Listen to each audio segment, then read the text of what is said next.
전에 이 개구쟁이 같은 외모를 가진 배우가 인터뷰하는 것을 제가 이게 신문을 통해서 본 적이 있습니다. 그 배우는 자기가 주연으로 맡은 영화를 홍보하기 위해서 인터뷰에 응했는데 그 인터뷰에서 이런 얘기를 합니다.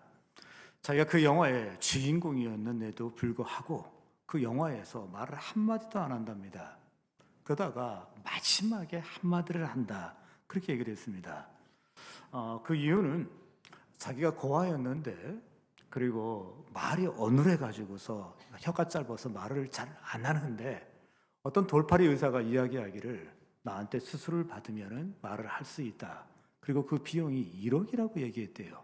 그래서 그 1억을 벌기 위해서 자기가 킬러가 되었고 그리고 지금 그 일을 하고 있다라고 영화에서 그렇게 나와 있었습니다. 정말 2시간이라고 하는 긴 시간을 보내면서 말 한마디 안 합니다. 그리고 마지막에 뭐 대단하지도 않고 명대사도 아닌 그냥 말을 한마디로 하는 것으로 이 끝을 맺습니다. 영화 내내 한마디만 말을 했기 때문에 주연을 하면서도 말 한마디 한 배우라고 그렇게 소리를 듣게 되었다라고 이야기했습니다. 근데 여러분, 예수님의 제자 가운데 평생을 예수로의 제자로 살았음에도 불구하고 성경에 그의 말이 딱 한마디만 기록된 제자가 나옵니다. 그 이름이 바로 유다 다데오라고 하는 사람입니다.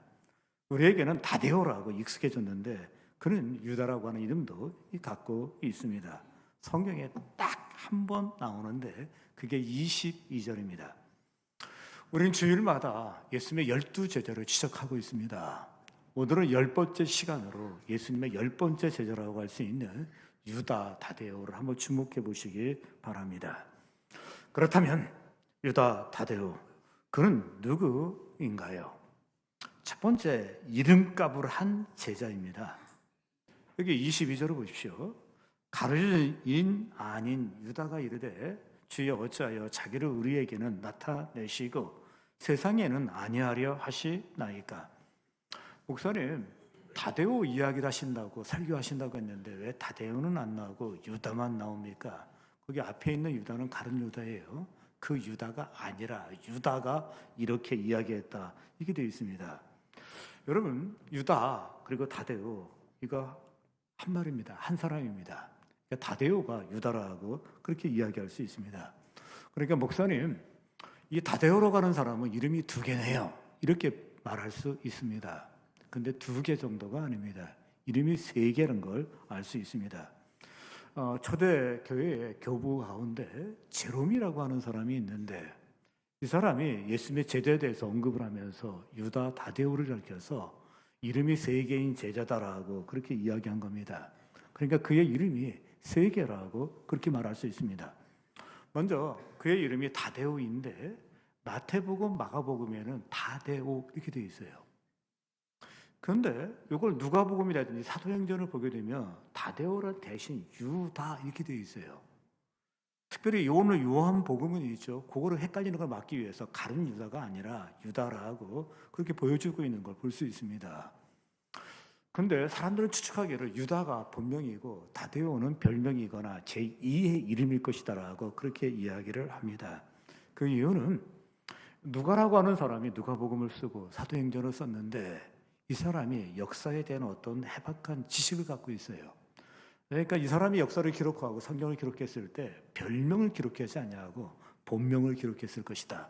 그런 의미에서 유다가 본명이고 그리고 다데오는 제2의 이름이다라고 그렇게 얘기를 했던 것입니다. 근데 이게 전부가 아닙니다.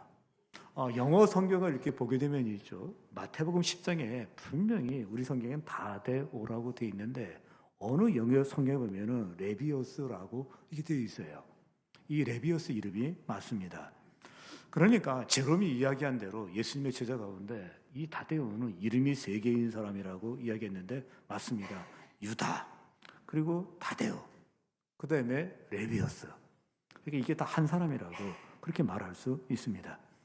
딱 한 번 이 본문에 등장합니다. 그런데 성경을 기록하시는 분이 우리가 헷갈릴 것 같은 거예요. 원래 성경에 유다가 많이 나옵니다. 유다가 무지하게 많이 나오는데 근데 굉장히 강렬한 이름이 가룟 유다예요. 그래서 여기 유다가 나오면 가룟 유다라고 생각할 것 같아서 그게 아니라 유다라고 이야기하고 있는데 바로 이 유다가 다데오라고 하는 사람입니다. 그래서 유다 다데오라고 그렇게 이야기합니다. 여러분 이 본문을 보시면서요, 이 짤막한 절에 가룟 유다도 등장합니다. 그리고 유다 다데오도 등장합니다. 물론 둘 다 유다라고 되어 있습니다. 여러분 두 이름을 보시면서 무슨 생각이 드십니까? 맞습니다. 두 사람 다 이름의 뜻은 찬양이라고 하는 뜻을 갖고 있습니다. 근데 한 사람은 이름값을 하지 못한 사람이에요. 한 사람은 이름값을 한 사람이라고 그렇게 얘기할 수 있습니다. 이것은 제 얘기가 아니라 유세비우스라고 하는 이 당시 유명한 역사학자가 있는데 그가 이렇게 보면서 다데오를 좋아했는지 다데오에 대한 기록이 많아요. 다데오에 대해서 자세하게 그렇게 하면서 있죠. 유다 다데오였으니까 이 가룟 유다하고 유다 다데오를 비교하면서 예수님 쫓아낼 때부터 가룟 유다는 불평이 많았대요. 그리고 원망이 많았대요. 그 사람이 그렇게 썼습니다. 그에 비해서 유다 다데오는 예수님의 제자 유다 다데오는 굉장히 성실하고 그리고 뭐냐면 늘 하나님을 찬양하는 사람이었다. 이렇게 되어 있습니다. 한마디로 말씀드리면 유다 다데오 이름값 한 제자라고 말할 수 있습니다. 저희 할머니 세대 그 어르신들의 이름을 보면 이름이 되게 이상하고 성의 없는 이름 같은 게 많이 있습니다. 이 말자라는 이름도 있고 말순이라고 하는 이름도 있어요. 딸 이름이에요. 근데 분명히 말순이하고 말자입니다. 왜냐하면 그러니까 마지막이다라고 생각하고 지었다는 거예요. 어떤 어르신이 계셨습니다. 딸이 6입니다. 근데 또 아들을 낳고 싶어가지고서 이 마지막 딸 이름을 뭐라고 줬냐면 끝남이라고 줬대요. 끝남이. 끝이고 남자를 낳아라. 그래서 끝남이. 그래서 7번째 아이를 낳는데 또 딸이에요. 그래서 끝남이인데 요거 이름 어떻게 줍니까? 말람이라고 줬대요. 말람이. 그러니까 마지막 남자다. 그래가지고 마지막이고 꼭 남자를 낳아야 된다. 그래서 말람이라고 줬다라 하고 그렇게 얘기를 한 겁니다. 점순이라고 하는 이름이 계신데 왜 점순이냐 그러니까 태어날 때 점이 많았대요. 이순신 장군의 기록을 보면이죠. 거기에 양반의 이름은 제대로 되어 있는데 거기 개똥이 쇠똥이가 있어요. 이분이 기록을 잘 하셔가지고 전쟁에 나가는 군인들 이름도 기록한 적이 있어요. 근데 개똥이 쇠똥이 뭐냐면 이거는 천민의 이름이에요. 그러니까 이름을 좀 막 줬다라고 그렇게 이야기할 수 있습니다. 그런가 하면 북한에서는 있죠. 철자하고 혁자가 유달리 많다 그래요. 만철이, 중철이, 그 다음에 무슨 진혁이 이러면서 혁자도 많이 들어가는데 가죽 혁자에다가 쇠철자를 많이 쓴다라고 그렇게 하는데 아주 강하게 살아라. 그리고 질기게 살아라라고 해가지고 그렇게 졌으리라고 저는 생각을 합니다. 어떻게 되었든 간에 대부분의 경우는 부모의 염원과 그리고 소원을 담은 이름이라고 그렇게 이야기할 수 있습니다. 여러분 지난주에 아기가 우리 교회에 왔습니다. 처음으로 온 거예요. 이름이 우하늘이에요. 성은 우고 이름이 하늘이죠. 그래서 저는 생각하기를 아버지가 조종사니까 그래서 하늘이라고 줬나? 그랬더니 그건 아니래요. 왜 하늘이냐 그러니까 하나님과 늘 함께. 그래서 하늘이라는 거예요. 그 이름을 듣는 순간에 굉장히 감동이 되는 거죠. 그 이름 단어 하나는 뭘 보여주고 있습니까? 그 아이에 대한 부모의 간절한 기대를 보여주고 있다라고 그렇게 얘기하고 있는 것입니다. 사랑하는 성도 여러분, 이름값을 하고 사십시오. 이름값을 해야만 합니다. 특별히 이름값을 해야 된다고 하는 것은 단순히 명성을 얻거나 이름을 날리라고 하는 것이 아닙니다. 여기서 이름값 하라고 하는 것은 사명감하고 관련이 있습니다. 정체성하고 관련이 있습니다. 그냥 막 살지 마십시오. 의외로 성경에 보면 있죠. 이 정체성과 사명을 가진 이름임에도 불구하고 이름값 못한 사람들이 많이 있습니다. 먼저 삼손이 해당이 됩니다. 삼손의 뜻은 있죠. 작은 태양이라고 하는 의미를 갖고 있고 그리고 또 빛나는 자라고 하는 뜻을 갖고 있습니다. 왜 이름을 삼손이라고 지었는지 충분히 짐작할 수 있습니다. 사사시대의 특징은 어두운 시대입니다. 영적으로 너무 어두워요. 그 누군가 이 사사시대의 어둠을 끊어내고서 밝음으로 인도할 지도자가 필요한 상황이었기 때문에 그때 삼손이라고 이름을 지었으리라고 저는 생각이 듭니다. 그는 태어날 때부터 특별했습니다. 남들과 달랐다라고 이야기할 수 있는데 태어날 때부터 나시린이었기 때문에 포도주와 독주를 먹으면 안 됩니다. 부정한 것도 만져도 안 됩니다. 그리고 머리를 자르면 안 됩니다. 그 이유는 태어날 때부터 나시린이기 때문입니다. 그의 이름만큼이나 그의 몸은 강렬함을 주었습니다. 정말 이 민족을 어둠에서 빛으로 끌어낼 것 같은 느낌을 주었는데 이름과 달리 그는 빛을 추구하지 않습니다. 어둠을 추구합니다. 빛이 있는 곳에 삼손이 있는 곳이 아니라 삼손이 있는 것이 아니라 어둠이 있는 곳에 삼손이 있는 것을 볼 수 있습니다. 그는 소명을 따라 살지 않습니다. 욕망을 따라 산 사람이었다라고 그렇게 이야기할 수 있습니다. 소명을 따라 살지 아니하고 욕망대로 살았기 때문에 끝은 무엇이겠습니까? 눈 뽑히는 것 위에 뭐가 있겠습니까?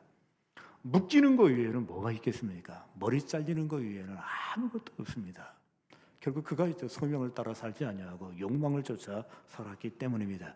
한마디로 얘기해서 이름값 못했다라고 말할 수 있습니다. 그런가 하면 사울이라고 하는 사람도 있습니다. 이 사울이라고 하는 단어의 사전적 의미는 구하여진, 요청되어진이라고 하는 의미를 갖고 있습니다. 이 사람도 역시 있죠. 새로운 시대를 열기 위한 준비된 인물이었다라고 이야기할 수 있는데 사울은 이 당시 사사시대의 어둠을 끌어낼 뿐만 아니라 왕정인데 근데 사람들이 이런 생각을 한 거예요. 우리는 굉장히 어둡고 힘든데 다른 나라는 멀쩡하게 잘 살고 있고 괜찮고 번영하는데 그 이유가 뭘 거라고 생각했을 때 그 당시 사람들 생각으로는 저들은 왕이 있다는 거예요. 한마디로 통치 시스템이 있어가지고 그럴듯하게 살고 있고 우리는 이게 없어서 이렇게 어렵다라고 생각한 가운데 그 이름으로 있죠. 사울이라고 하는 이제 요청되어진이라는 이름을 갖게 된 겁니다. 근데 여러분 이름은 이렇게 멋있음에도 불구하고 우리가 왕을 이야기할 때 선한 왕, 악한 왕 이렇게 분류를 합니다. 근데 사울은 어디에 속합니까? 악한 왕에 속한 것을 볼 수 있습니다. 한마디로 얘기해서 이름값을 못했다라고 그렇게 이야기할 수 있습니다. 초기에는 정말 괜찮은 모습을 보여줬지만 나중에 모습은 실망스럽습니다. 반면 교사로서 우리에게 많은 메시지를 주고 있을 뿐입니다. 근데 이 사람들도 이름값 못했지만 진짜 이름값 못한 사람이 누군지 아십니까? 그게 바로 가룟 유다입니다. 유다는 찬양이라고 하는 뜻을 갖고 있어요. 하나님을 찬양하기 위해서 준비된 자라고 얘기할 수 있고 영원토록 하나님께 영광을 돌리며 살 수 있는 존재라고 말할 수 있습니다. 근데 그의 끝은 무엇이었습니까? 은 30에 스승을 판 것입니다. 찬양이라고 하는 이름을 갖고 있는 사람이 놀랍게도 배신이라고 하는 단어로 그는 뭐냐면 규정되게 되었습니다. 이름값 못한 겁니다. 오늘 이 예배 오신 사랑하는 성도 여러분, 주께서 우리에게 묻고 계십니다. 너는 지금 이름값을 하고 있느냐라고 묻고 계십니다. 한번 살펴보십시오. 우리가 예수 그리스도를 믿는 그 순간부터 하나님께서 세상을 통하여 주신 이름이 있습니다. 그 이름이 그리스도인이라고 하는 이름입니다. 우리에게 이름이 주어졌을 때 이 이름값, 이름을 높이기 위하여 유명하기 위하여 애쓰는 거 그렇게 중요하지 않습니다. 다만 그 이름에 합당하게 살 수 있기를 주의 이름으로 기원합니다. 그 이름에 합당하게 살으라고 우리에게 말해주고 있습니다. 그리스도인이라는 호칭이 처음으로 나온 게 안디옥이라는 거 여러분 알고 계십니다. 그리스도인이라고 하는 이 말 속에는 그리스도를 따른다라고 하는 의미도 있고 그리스도 때문에 고난당한다는 의미도 있고 그 안에 그리스도가 많아가지고 작은 그리스도 같다, 예수 같다 그런 의미도 있습니다. 근데 이게 초기에 기독교인에게 이름을 붙여줬다면 우리 대한민국에도 초기에 예수 믿게 되었을 때 세상에 붙인 이름이 뭡니까? 예수쟁이라고 하는데 비슷한 말이에요. 그리스도인 예수쟁이 여기에 두 가지 의미가 있는데 하나는 모욕의 의미예요. 한마디로 모욕하기 위해서 한마디로 얘기해서 경멸의 용어, 비하의 용어로 예수장이 그리스도인이라고 쓴 것입니다. 또 하나의 의미가 있습니다. 이 의미는 이 사람들 뭔가 다르다는 거예요. 뭔가 신비로움도 갖고 있다라고 이야기합니다. 경외심을 갖고 있었는데 그때 그냥 편안하게 그리스도인 그리고 예수쟁이라고 하는 이 호칭을 준 것입니다. 근데 여러분 예수쟁이 그리스도인이라는 이 말 속에는 그들 속에 예수 그리스도가 있다는 것입니다. 한마디로 얘기해서 이제 그들 마음속에 예수 그리스도를 간직하고 있는 사람들 느껴졌습니다. 그래서 그들을 향해서 그리스도인이라고 이야기한 것입니다. 신대륙을 발견한 크리스토퍼 콜럼버스라고 하는 사람이 있습니다. 이 사람은 진짜 열심히 살았습니다. 그리고 남자답게 모험을 하며 살았다라고 얘기할 수 있고, 그리고 또 엄청난 큰 일도 한 사람이라고 그렇게 이야기할 수 있습니다. 그런데 크리스토퍼라고 하는 이 단어가 무슨 뜻이냐면 그리스도를 간직한 이런 뜻이에요. 그리스도를 간직한 콜럼버스라고 하는 이름을 그는 갖고 있었던 것입니다. 젊은 날을 열심히 살다가 몰랐습니다. 나이가 들었습니다. 나이가 들은 다음에 자기 이름을 보면서 크게 쇼크를 먹어요. 그리스도를 간직한 콜럼버스였는데 나는 무엇을 간직하고 그리고 무엇을 품고 있었는가? 그는 황금을 품었습니다. 황금이 있다면 아메리카 갈 수 있습니다. 황금이 있으면 인도 갈 수 있습니다. 황금이 있으면 조선도 갈 수 있습니다. 어디든 갈 수 있습니다. 그리고 무엇이든지 해낼 수 있습니다. 그런데 내 인생은 그리스도를 품은 인생이어야 되는데 황금을 품은 인생이었다는 것에 대해서 굉장히 쇼크를 먹은 것이죠. 그래서 그가 회개하고서 변화된 다음에 그 이름에 걸맞는 삶을 살았다. 그렇게 되어 있습니다. 이 자리에 오신 사랑하는 성도 여러분, 사람의 이름에는 부모의 기대가 담겨 있습니다. 마찬가지로 그리스도인이라고 하는 이 이름 속에는 하나님의 기대가 있다는 것 꼭 기억하시길 바랍니다. 그 이름을 부르는 순간 모든 사람이 떠오르는 게 있습니다. 기대하는 것이 있습니다. 그 떠오르는 대로 기대하는 대로 사십시오. 이것은 선택이 아닙니다. 필수입니다. 우리는 완벽할 수는 없습니다. 그럼에도 불구하고 방향만큼은 분명하십시오.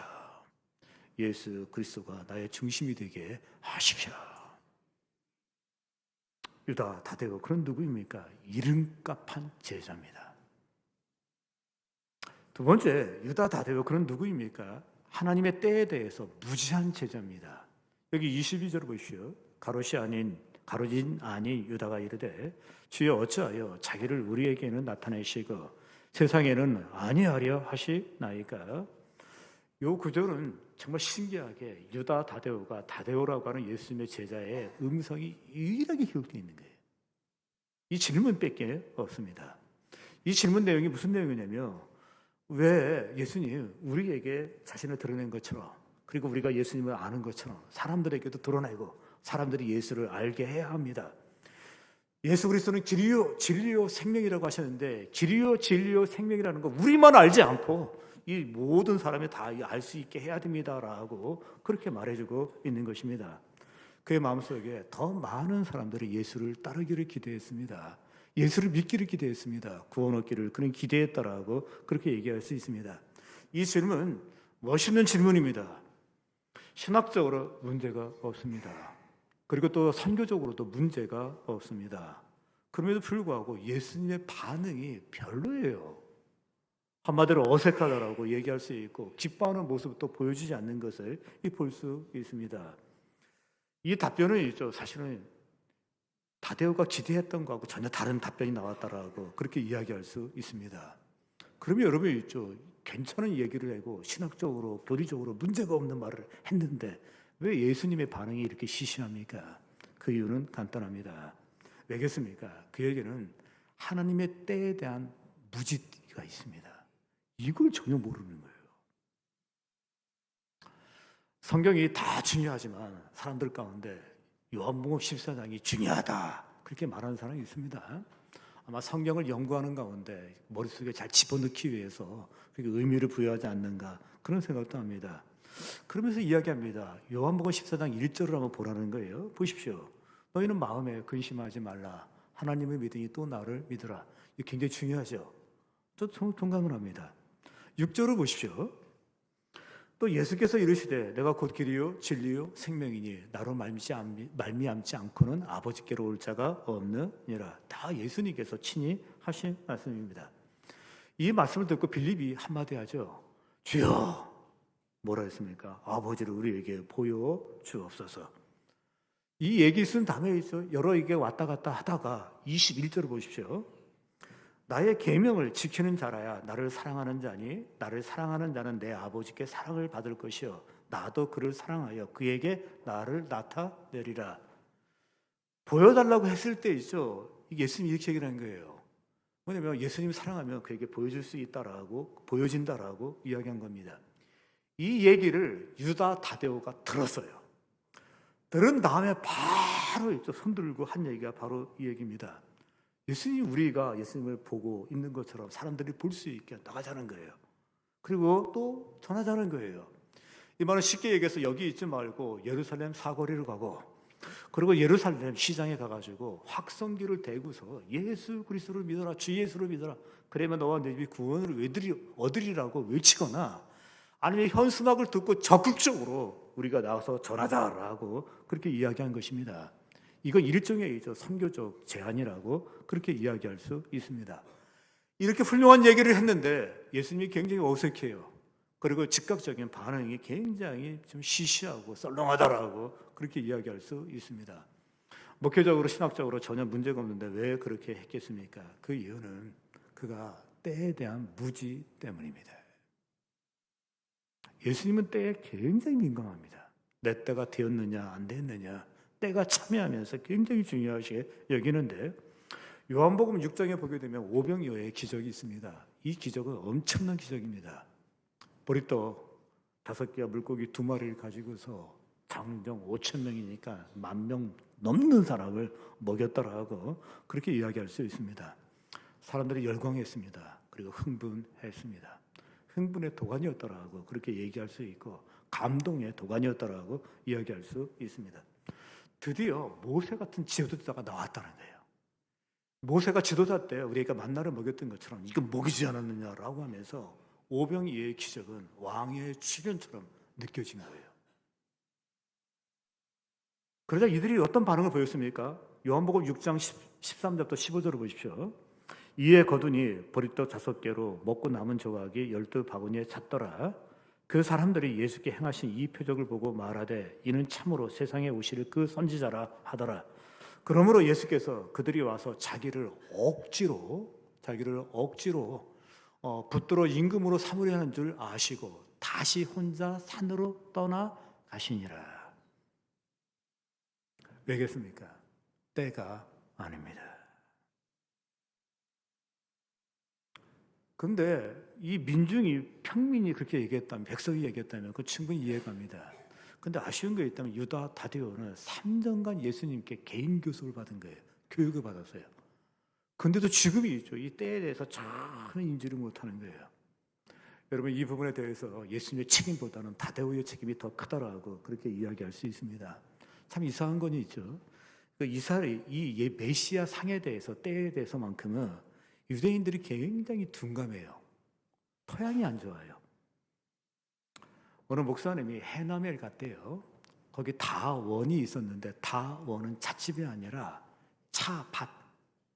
굉장히 녹색으로 멀리 아주 심취하게 잘 가꿔져 있더랍니다. 근데 유달리 한쪽 구석에만 있죠. 나무가 부실부실한 거예요. 그리고 색상이 이쁘지가 않은 거예요. 그래서 그 이유를 물어봤더니 이야기하기를 거기 토양 자체가 문제가 있는데 암석으로 되어 있다. 그렇게 얘기를 했습니다. 같은 묘목을 심었습니다. 비료를 같은 종을 줬습니다. 똑같이 물을 줬습니다. 자연의 혜택이 빛이요, 태양이요, 공기입니다. 다 똑같이 받았어요. 그런데 한쪽은 이렇게 잘하지 못한 이유가 뭐냐 그랬더니 토양하고 관계가 있다라고 얘기할 수 있는데, 지금 제자들 그리고 백성들도 그와 같다라고 그렇게 말할 수 있습니다. 우리가 신앙생활할 때 제일 궁금한 게 무엇입니까? 아마 때라고 저는 생각을 합니다. 하나님의 때입니다. 우리가 하나님의 시간표만 알 수 있다면 우리 삶이 더욱더 편할 것입니다. 그리고 인내할 것입니다.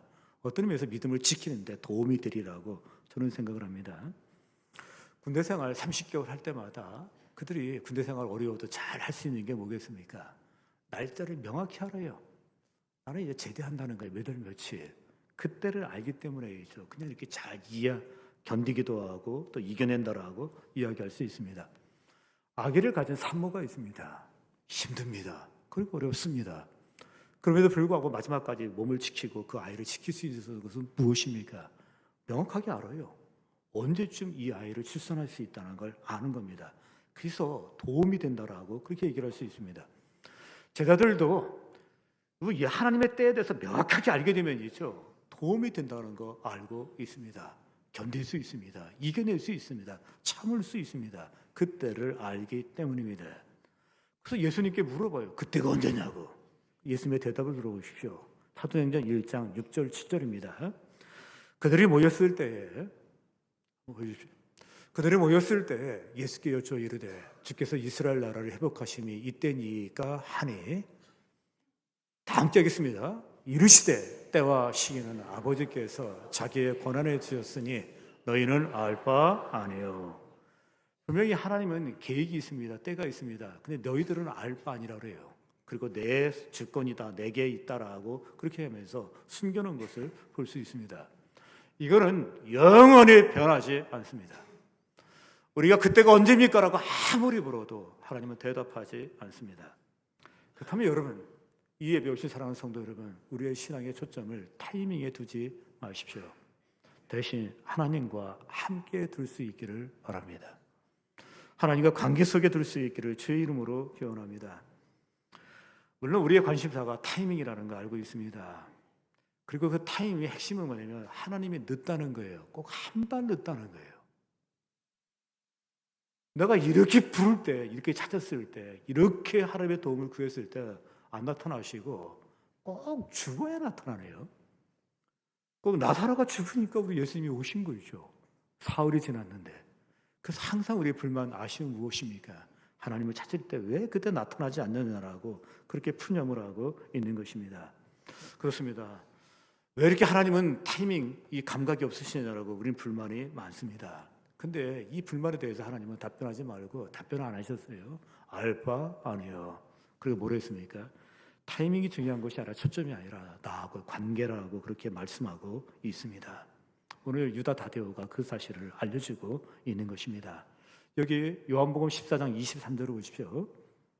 예수께서 대답하여 이르시되 사람이 나를 사랑하면 내 말을 지키리니 내 아버지께서 그를 사랑하실 것이요 우리가 그에게 가서 거처를 그와 함께 하리라. 보여달라고. 그리고 또 뭐였습니까? 지금 해야 된다라고 했을 때 지금이 아니라고 얘기하면서 뭐랬습니까? 나를 사랑하면 계명을 지키고 아예 거처를 삼겠다라면서 보여주는 정도가 아니라 그냥 함께한다라고 그렇게 말씀하고 있습니다. 여러분 무엇입니까? 타이밍이 초점이 아니라 우리 신앙의 초점이 타이밍이 초점이 아니라 관계요 함께라고 말해주고 있는 것입니다. 지금 이 시대에도 말하고 있습니다. 항상 하나님께 타이밍을 외치는 사람은 초조합니다. 그리고 불안합니다. 근데 신앙의 색깔이 있죠. 하나님과 함께를 주장하는 사람은 평강이 있어요. 그리고 시인이 있다라고 그렇게 이야기할 수 있습니다. 이것을 강조한 것을 어떻게 할 수 있냐면 다니엘의 세 친구가 있습니다. 왕의 명령을 그들은 어깁니다. 절할 수가 없습니다. 그래야 다니엘의 세 친구가 풀무불에 들어갈 날이 왔습니다. 한마디로 풀무불에 던져지면 어떻게 되겠습니까? 풀무불입니다. 연탄불이 아니라 완전히 죽고 큰일 납니다. 무시무시하고 끔찍합니다. 얼마나 기도했겠습니까? 신지 가족이 얼마나 기도했겠습니까? 하나님 이제 개입하셔야 됩니다. 오늘 2시간밖에 안 남았다 개입하셔야 됩니다. 개입 안 하셨어요. 냅다 던져졌습니다. 그리고 모든 것이 끝난 줄 알았더니 4사람이 있는 거예요. 3사람이 들어갔는데. 그래서 인자 같은 이가 거기 있었다라고 성경은 말해주고 있습니다. 그럼 여기서 우리가 무엇을 강조하고 있습니까? 우리는 타이밍에 대해서 굉장히 예민한데 성경은 타이밍에 예민하지 말고 함께 예민하라 이렇게 되어 있습니다. 즉 그곳에 우리 하나님이 계십니다. 하나님의 관심은 그 동행이라는 것을 지금 말해주고 있는 것입니다. 우리에게 평강은 언제 옵니까? 동행할 때 옵니다. 그러나 초조와 불안은 타이밍에 초점을 맞출 때 오게 되어 있습니다. 꼭 명심하십시오. 우리 하나님의 타이밍과 우리의 타이밍은 닳습니다. 하나님의 시간표하고 우리의 시간표는 닳습니다. 그거를 요셉을 통해 볼 수 있습니다. 그리고 모세를 통해서 볼 수 있습니다. 아니 하나님 분명히 얘기했습니다. 내 생각은 너희 생각과 다르다라고 얘기하는데 그 다름이 타이밍이 달라요. 또 무엇도 다릅니까? 완전성도 다르다라고 그렇게 얘기할 수 있습니다. 여기에 대해서 약간 입이 나왔을 때 한 미국의 목사가 이렇게 얘기했습니다. 우리는 하나님과 하나님의 타이밍과 우리의 타이밍이 다르다는 것을 알아야만 한다. 그럼에도 불구하고 하나님의 타이밍을 신뢰해야만 한다. 그 이유는 하나님은 시간의 창조주이시고 그분은 실수가 없으시고 그리고 그분은 나를 내가 하는 것보다 더 잘 알기 때문이다. 아주 중요한 얘기였습니다. 우리가 타이밍을 알지 못하지만 그 타이밍을 신뢰해야 된다는 거예요. 그 이유는 간단합니다. 하나님은 시간을 창조했습니다. 그분은 실수가 없으십니다. 그리고 나보다 그분이 더 나를 잘 알고 계십니다. 유다 다데오, 그는 누구입니까? 하나님의 때에 대해서 무지한 제자입니다. 세 번째, 유다 다데오, 그는 누구입니까? 우리에게 질문을 바꿀 것을 가르쳐준 제자입니다. 여기 23절 보십시오. 예수께서 대답하여 이르시되, 조금 전에 질문을 했고 드디어 예수님이 대답하십니다. 사람이 나를 사랑하며 내 말을 지키리니 라고 되어 있습니다. 분명히 그의 질문은 있죠. 급하다고 얘기했습니다. 적극적으로 나가야 된다라고 그렇게 이야기했습니다. 핵심이 급하게 해야 된다, 적극적으로 해야 된다라고 그렇게 얘기한 것입니다. 그런데 예수님의 대답은 무엇입니까? 예수께서 대답하여 이르시되 사람이 나를 사랑하며 라고 되어 있는데 이거는 있죠. 질문을 바꿀 것을 우리에게 가르쳐주고 있는 거예요. 대답을 들었을 때 다데오가 굉장히 아마 당황했을 것입니다. 그가 기대하는 대답이 아니기 때문입니다. 무슨 말씀입니까? 함께 하면 그에게 당신을 나타내 보여주신다는 것입니다. 그렇습니다. 그분이 함께 하면은 볼 수 있다는 거예요. 사랑하는 성도 여러분, 그를 사랑하면 그를 볼 수 있습니다. 함께 하면 또 볼 수 있습니다. 지금도 우리가 하는 그 질문은 무엇입니까? 이 다데오하고 비슷하다라고 얘기할 수 있는데 늘 하는 질문이 이런 질문입니다. 누구에게는 기적이 나타나고 누구에게는 하나님이 함께 하심을 체험해서 간증하고 있는데 나는 왜 아무 일도 없습니까? 이거 아니에요? 이 시대 우리의 질문도 이거 아닙니까? 여기에 대한 불만 아닙니까? 근데 놀랍게도 있죠. 다데오도 이와 비슷한 질문에 이렇게 답변을 하셨다면 그분 똑같이 이야기합니다. 예수께서 대답하여 이르시되 사람이 나를 사랑하면 내 말을 지키고 내 말을 지키는 자 내가 그에게 나를 보여주리라. 이게 핵심입니다. 질문을 바꿀 것을 요구하고 있는 것입니다. 여러분, 우리가 왜 주님을 경험하지 못합니까? 그 이유는 간단해요. 우리가 하나님을 사랑하지 않기 때문입니다. 그리고 하나님께 순종하지 않기 때문입니다. 제가 알고 있는 하나님은 질문하시는 하나님이십니다. 창세기에 보게 되면 하나님이 이 아담에게 질문을 던지십니다. 죄를 짓고 숨어있는 아담에게 우리 하나님이 말씀하시기를 내가 어디 있느냐라고 그렇게 묻습니다. 너 거기 있으면 안 돼라고 그렇게 말씀하십니다. 질문하셨어요. 가인이 있습니다. 아우를 죽인 다음에 그가 들판에서 유리하게 되었을 때 그때 하나님이 또 묻습니다. 네 동생 아벨이 어디 있느냐 이렇게 묻습니다. 우리에게 또 묻습니다. 너의 이웃이 어디 있느냐라고 이렇게 묻습니다. 우리는 하나님의 형상으로 지음받게 되었습니다. 그래 우리 인간은 질문하는 존재이고 질문을 통해서 완성되어 가는 게 우리 인간이라고 그렇게 얘기할 수 있습니다. 동물에게 질문이 있는지 모르겠습니다. 그러나 하나님의 형상으로 지음받은 우리 인간에게는 질문이 있습니다. 근데 이 질문을 주신 우리 하나님께서 질문을 바꿀 것을 요구하고 있다는 겁니다. 왜겠습니까? 여러분, 질문을 바꾸면 인생이 바뀌는 거 믿으시기 바랍니다. 질문만 바꿔도 인생이 바뀝니다.